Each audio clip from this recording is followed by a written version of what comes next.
Halo, apa kabar sahabat-sahabat kehidupan? Dalam video kali ini, kita akan membahas hal-hal yang sering terjadi di sekitar kita tentang masalah percintaan. Atau mungkin kalian juga pernah mengalami ketika kalian dibiarkan oleh pasangan kalian. Kalian tidak dihargai, padahal kalian sudah mencurahkan segala sesuatu untuk pasangan kalian. Kalian selalu ada, kalian selalu hadir, tetapi kehadiran kalian tidak dihargai oleh pasangan kalian. Apa sebenarnya yang terjadi? Kita akan membahas hal-hal tersebut dan solusi-solusinya. Nanti kamu boleh berkomentar apa saja supaya hati kamu jika lagi galau menjadi tenang. Silakan tulis di kolom komentar apapun. Oke, kita mulai ya. Sahabat, pernah tidak kamu merasa capek dalam sebuah hubungan percintaan? Kamu yang selalu menjaga komunikasi, kamu yang selalu menchat duluan, kamu yang selalu memikirkan dia, selalu hadir ketika dia bersedih, selalu menghibur kepadanya. Tetapi anehnya, perhatian kamu tidak dihargai sama sekali. Kamu dibiarkan, kamu diabaikan. Dan anehnya, semakin kamu bertahan, dia semakin biasa saja. Seolah-olah kehilangan kamu bukan sesuatu yang besar. Sampai suatu hari kamu berhenti. Kamu capek. Tetapi kamu berhenti bukan karena benci, bukan ingin balas dendam, tetapi karena kamu telah lelah menaruh hati di tempat yang tidak menghargai kehadiran kamu. Dan kepergian kamu tidak membuat pengumuman, tidak ada drama. Dan di titik ini dia mulai gelisah. Ada suatu hal yang sering terlambat disadari manusia. Kita baru merasakan kehilangan saat akses itu benar-benar hilang. Dan manusia cenderung meremehkan apa yang terlalu mudah diakses. Bukan karena kamu tidak berharga, tetapi karena kamu terlalu mudah dijangkau. Kepergian kamu adalah salah satu cara agar orang memahami nilai darimu. Lalu, apa yang terjadi dengan pasangan kamu? Awalnya, dia merasa baik-baik saja, dan ini menjebaknya. Dia bilang, paling kamu juga akan kembali, biarkan saja kamu pergi, katanya. Dia merasa kamu akan kembali, padahal kamu sudah melangkah jauh, karena otak manusia selalu menunda rasa kehilangan. Dia berasumsi, kalau dia butuh pasti kamu ada, karena selama ini kamu memang selalu kembali, selalu mendekat, selalu membutuhkan, dan ini membentuk suatu keyakinan yang berbahaya bahwa dia merasa kamu tidak benar-benar hilang.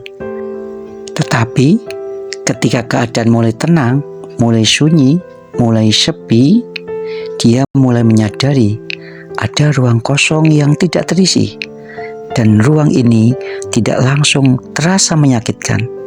Dia merasa aneh, seperti kehilangan sesuatu yang dulu dianggap remeh, dan mulai muncul kesunyian. Bukan rindu awalnya, tapi keheningan. Lalu dia merasa kebingungan. Kenapa kok rasanya beda ya? Kenapa kok sunyi? Padahal hidupku sama. Karena yang berubah adalah emosi yang selama ini tertampung. Saat kamu tidak hadir, emosi-emosi itu kehilangan tempat berlabuh. Dan otak manusia tidak suka ruang kosong. Maka otak manusia mulai memutar ingatan. Cara kamu mendengar tanpa menghakimi, cara kamu hadir tanpa perlu diminta. Dan kebingungan ini mulai bergeser. Dia mulai merasa kehilangan, tapi belum berani mengakuinya. Dan kebingungan ini membuat batinnya gelisah. Karena ketika kamu ada, dia tidak pernah menguji seberapa penting kehadiran kamu. Sekarang ujiannya sudah terlambat. Setiap hari kamu tidak muncul, tidak menghubungi, tidak memberi sinyal, dan ini kekosongan yang tidak bisa diabaikan. Lalu dia mulai kehilangan kendali atas pikirannya sendiri. Dia mulai sadar, dulu selalu menganggap remeh kepada kamu, tidak menghargai, mengabaikan kamu. Pikirannya semakin terguncang karena kepergian kamu mengguncang jiwanya. Kamu tidak pergi karena lemah, tapi kamu pergi karena sudah selesai. Dan seseorang yang pergi dengan tenang jauh lebih menakutkan dibandingkan orang yang pergi dengan amarah. Karena orang yang pergi dengan marah, dengan kemarahan, bisa ditarik kembali. Sedangkan orang yang pergi dengan ketenangan sudah lepas dan tidak bisa ditarik kembali. Lalu muncul fase dia mengakui kehilangan, tapi sudah tidak punya akses lagi. Di fase ini pertahanan batinnya benar-benar utuh. Tidak ada lagi pembenaran, tapi hanya penyesalan dan ratapan, serta tangisan. Dia mulai mengakui bahwa kamu adalah bagian terpenting dalam hidupnya. Di titik ini, dia mulai merasakan rindu yang tidak dapat ditahan, kangen yang tidak dapat ditahan. Dia ingin menghubungi kamu, tapi dia bingung mau masuk lewat pintu yang mana. Karena kamu tidak meninggalkan celah. Kamu pergi tanpa kemarahan. Kamu pergi dengan cara yang bermartabat. Kamu pergi dengan cara yang elegan. Dia mulai sadar kehadiran kamu yang konsisten sangat mahal ketika sudah tidak ada yang bisa diakses lagi. Lalu ketika dia melihat kamu baik-baik saja, ini lebih memukul batin dia. Karena dia mengira kamu akan hancur tanpa dia. Di titik ini, posisinya mulai terbalik. Dia terganggu dengan kedamaian kamu. Dia mulai merasa tertinggal. Karena kamu sudah menemukan ketenangan dan kedamaian. Sedangkan dia merasa terlambat tumbuh. Dan dia mulai hancur atas kehilangan kamu. Di fase ini, mengubah dari rasa kehilangan menjadi rasa kalah dan tertinggal darimu. Lalu dia mulai menerima kenyataan. Dia tidak ada penolakan lagi di batinnya. Dan anehnya, penerimaan ini tidak membawa kedamaian sama sekali. Karena menerima kehilangan tidak selalu berarti sembuh. Lalu muncul penyesalan yang abadi. Karena tidak bisa menyalahkan keadaan dan tidak bisa menyalahkan orang lain.